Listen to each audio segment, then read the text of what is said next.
Здравствуйте, дорогие одиннадцатиклассники! Сегодня у нас урок по русскому языку и литературе. Раздел 7. Высшая ценность права человека. Тема нашего урока – Юрий Домбровский. Очерк жизни и творческой деятельности. Цели нашего урока – определять основную мысль текста, учитывая структуру текста, пересказывать тексты, адаптируя содержание для определенной целевой аудитории с использованием средств для привлечения внимания. Эпиграф к нашему уроку – слова Гроссмана. Судьба ведет человека, но человек идет потому, что хочет, и он волен не хотеть. Как вы думаете, перекликается ли мысль, заключенная в эпиграфе, с темой раздела «Высшая ценность права человека»? Давайте познакомимся с вами с биографией Юрия Домбровского. Юрий Осипович Домбровский. Годы жизни 1909-1978 года. Рос в семье интеллигентов. Отец Иосиф Витальевич Гдальевич Домбровский, 1873-1923 годы. Присяжный поверенный иудейского исповедания. Мать Лидия Алексеевна, урожденная Крайнева, 1883-1957. Евангелически лютеранского исповедания, ученый в области анатомии и цитологии растений, впоследствии кандидат биологических наук и доцент Московской сельскохозяйственной академии. Учился в бывшей Хвостовской гимназии в Кривоарбатском переулке в Москве. В 1928 году Юрий Осипович поступил на высшие литературные курсы брюсовские, но они были закрыты в 1929. В 1930 году поступил на центральные курсы издательских корректоров УГИС РСФСР, который закончил в октябре 1931. В 1933 году был арестован и выслан из Москвы в Алма-Ату. Работал археологом, искусствоведом, журналистом, занимался педагогической деятельностью. Второй арест в 1936 году был отпущен через несколько месяцев. Успел до следующего ареста опубликовать первую часть романа «Державин». Печатался в «Казахстанской правде» и журнале «Литературный Казахстан». Третий арест в 1939 году. Срок отбывал в колымских лагерях. В 1943 году был досрочно по инвалидности освобожден, вернулся в Алма-Ату. Работал в театре, читал курс лекций по Уильяму Шекспиру. Написал книги «Обезьяна приходит за своим черепом» и «Смуглая леди». Четвертый арест пришелся на 1949 год. В ночь на 30 марта писателя арестовали по уголовному делу номер 417. Ключевую роль сыграли показания Ирины Стрелковой, в то время корреспондентки «Пионерской правды». Место заключения – Север и Озерлак.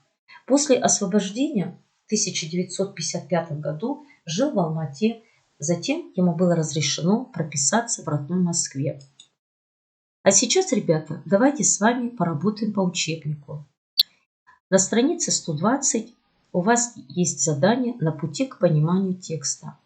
Прочитав статью в учебнике, заполните таблицу, используя прием insert. Я это знал, новое для меня, я думал иначе, интересно, непонятно, нужно разобраться.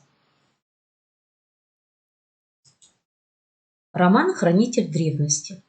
Действие романа «Хранитель древности» происходит в 30-х годах в Казахстане. Главный герой Зыбин приезжает в Алма-Ату и поступает хранителем в городской музей, разбирая и упорядочивая его коллекции. В «Хранителе древности» практически не происходит значимых событий. Трудно выделить какой-то четкий сюжет.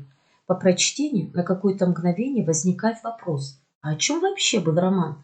В книге просто описывается размеренная, тихая, повседневная жизнь героя и окружающих его людей, с отступлениями, размышлениями, как водится, и с интересными этнографическими зарисовками и упоминанием любопытных исторических деталей.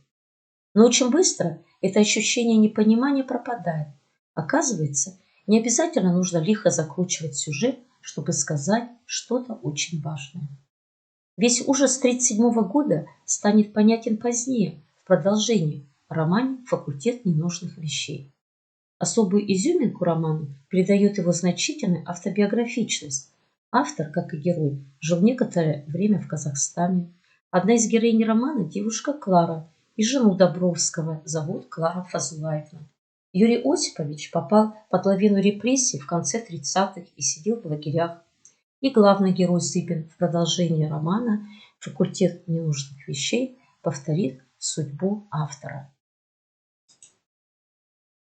История, описанная им в романе «Факультет ненужных вещей», случилась в лето от рождения вождя народов Иосифа Виссарионовича Сталина, 58-е, от Рождества Христова в 1937 недобрый, жаркий и чреватый страшным будущим год.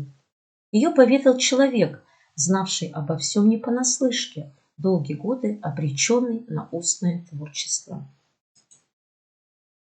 Библейская тема в романе Юрия Домбровского. Роман переносит нас в 30-е годы 20-го столетия и проводит параллель с библейским сюжетом о Понтии Пилате и Иисусе Христе. Автор анализирует историческую эпоху 30-х с позиции библейской нравственности.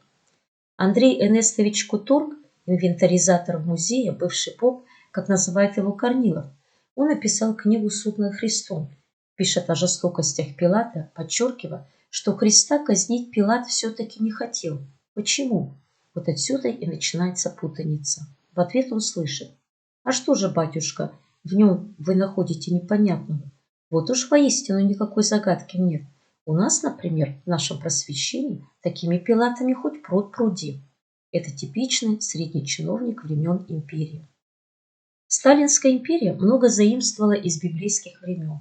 Еще Тиберий ввел кары и казни за каждое оппозиционное слово. Сюжет романа. Главный герой Георгий Николаевич Зыбин – старший научный сотрудник музея. Он назначен начальником экспедиции музея, ведущей раскопки в окрестностях Алматы. Найдено золото, которое внезапно пропадает. Зыбина обвиняют в преступной халатности. Перед арестом он видит сон, в котором ведет разговор со Сталиным. Зыбин, обучаясь на юридическом, усвоил: пока не доказана вина подследственного, с ним нельзя обращаться как с преступником. Но сталинские чиновники думают иначе. Поэтому внутренний монолог Зыбина полон страшных сомнений. А вдруг вы правы? Тогда значит разум, совесть, добро, гуманность, все, что выковывалось тысячелетиями и считалось целью существования человечества, ровно ничего не стоит. Тогда демократия – просто глупая побасенка о гадком утенке. Никогда, никогда этот гаденыш не станет лебедем. Тогда, чтобы спасти мир, нужны железо и огнеметы, каменные подвалы, а в них люди с браунингами. Задание для закрепления. Казахстан в мире художественной литературы. Прочитайте отрывок романа «Хранитель древности». Подготовьте небольшой рассказ на тему Юрий Домбровский и Казахстан. Что связывало Домбровского с Алматой? Какие произведения казахских писателей переводил Домбровский?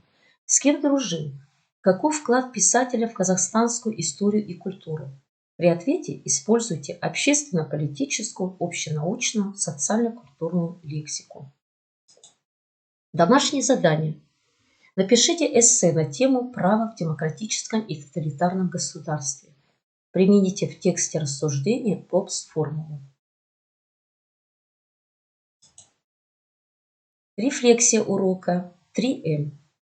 Назовите два момента, которые получились у вас хорошо, и одно действие, которое улучшит мою работу. Спасибо за внимание.